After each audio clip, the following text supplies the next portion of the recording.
চিচি চিচি মাইলো দেখো চিচি কথা বলে চিচি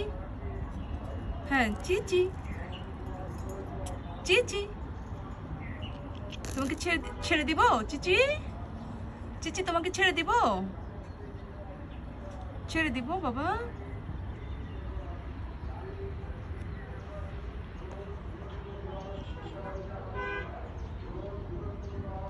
এই দুষ্ট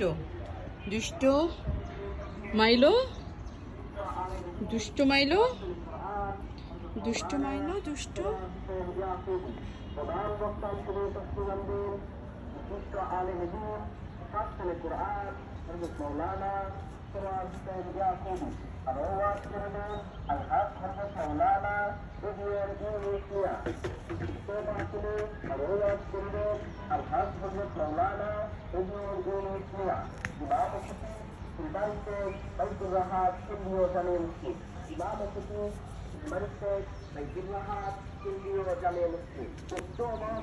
প্রধান অতিথি হিসেবে উপস্থিত থাকবেন জনাব মোহাম্মদ আখতার হোসেন।